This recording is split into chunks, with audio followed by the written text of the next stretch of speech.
Thank you. I actually had the opportunity to talk to you 2 years ago. And back then I asked you a question. I wanted to know how I could know that I was an eternal being.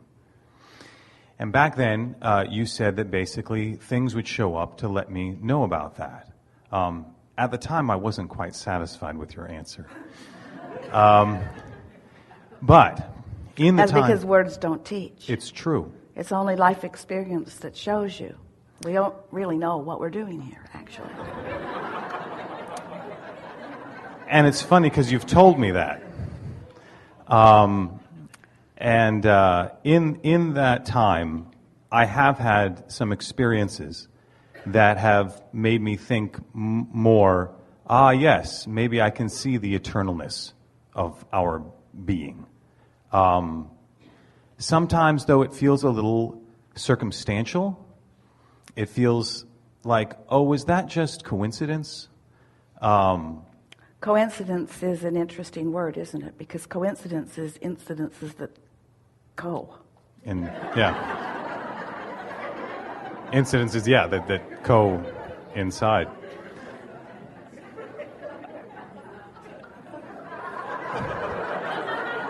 Law of attraction is full of them.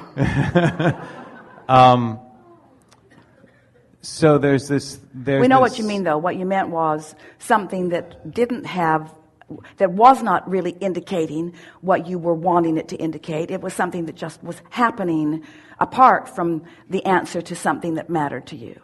But everything that is happening to you is coming in answer to a vibration that you've got going on. It's just that sometimes you're not in sync with your own question.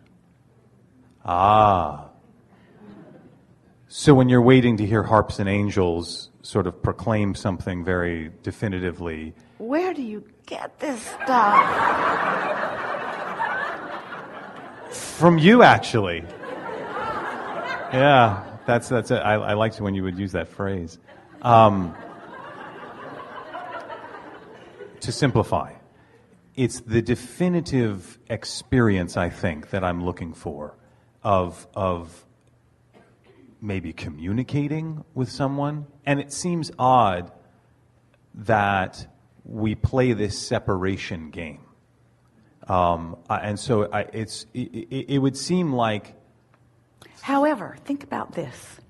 If you had not, for a little while, played the separation game, would you really unequivocally know when the not separation game was being played? Didn't you just answer your own question? In other words, can't you show yourself how you can pinch yourself off from your eternal nature? Or you can open yourself up to your eternal nature. But how would you know one without the other? Right. So it's the contrast that lets you know the experience. Without the contrast, you see, there would be no awareness. It's an interesting thing for Esther because she's been allowing us to flow through her for a long time now. And she knows that we are a collective consciousness. She can feel the bigness of us or the narrowness of us depending upon the deliberateness of the question. She can feel that it's a consciousness that is in flux and that there is some variety in this collective consciousness depending upon what is being asked. And because she accepted us as that which is non-physical, and she knew for sure that she wasn't making it up and that it wasn't something that she was repeating that she had heard somewhere, she knew that she was receiving something that was in the words that we defined to her, or the thought that she defined with words, non-physical in nature. And so she settled into that understanding for quite some time. But when Jerry made his transition into non-physical, now things began looking different to Esther in the sense that she did not want Jerry to just become part of the Abraham soup. Because she already understood the Abraham soup. She already had a relationship with the Abraham consciousness. And so once she began reaching for Proof is never a good thing to reach for, because if you're looking for proof, then there's enough doubt in your vibration that it can block your ability to see it. But looking for evidence, same thing as proof, but wanting the experience of, and then finding it unequivocally. So when she realized that Jerry, who had been walking around with her, banging around this physical time-space reality, sifting through the contrast, knowing what he didn't want, knowing what he did want, now she's finding him for sure, intertwined with her on a myriad of subjects, feeling the precision that she recognizes as him, because she recognizes the energy and the feel. She knows who he is. There's no question in her experience that he, at least, is an eternal being, because he's still having a really good time, and he's still eager to play with her in any moment that she allows herself to be in the vibrational vicinity of receiving it. She can't miss him and find him at the same time. She can't be in a vibration of thinking of the past, which makes this now feel a little empty, and finding the fullness of what he is now. But there's no question that for Esther, her understanding of her eternal nature has profoundly been influenced by her now daily intertwining with someone who is no longer in his physical body. She knows for sure, you see. So your key words, you were wise in what you said back to us, because you said, I'm looking for communication. It's like I can't really find it. I can walk around here, but how do I really know that I am an eternal being? And then you say, well, I suppose if I'm looking for communication from something that is non-physical, at least I know something else is there. Yes. So that's helpful. Really, you have to take the long view. Really, what we want you to know, if you could just hear us as we began here today, talking about this awareness that we all have of you, and this complete attention that we are giving to you. And as you practice yourself into not barricading yourself or blocking yourself from the fullness of that attention, but you allow those coincidences to be profoundly realized by you all day, every day. Before you know it, you will feel like this continuous being that you are. You will realize that the continuum of life is not physical beings being born and passing physical knowledge off to one another. In other words, it's not the stuff that you're learning from each other that really is the continuum of this life experience. It's the eternalness that is you that is broadcasting back into this time-space reality. It's the fullness of the non-physical you that is flowing eternally into that which is physical, out here on this leading edge of creation.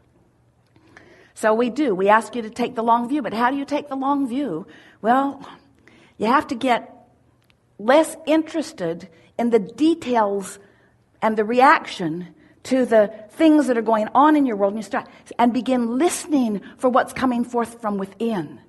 If you will, and this ties so powerfully into the beginning words that we offer to you, if you will decide that you care really, really, really, really about the opinion of that broader part of you, and less about the opinion of that one and that one and that one and that one and that one who are physically focused, you will find consciousness that is undeniable.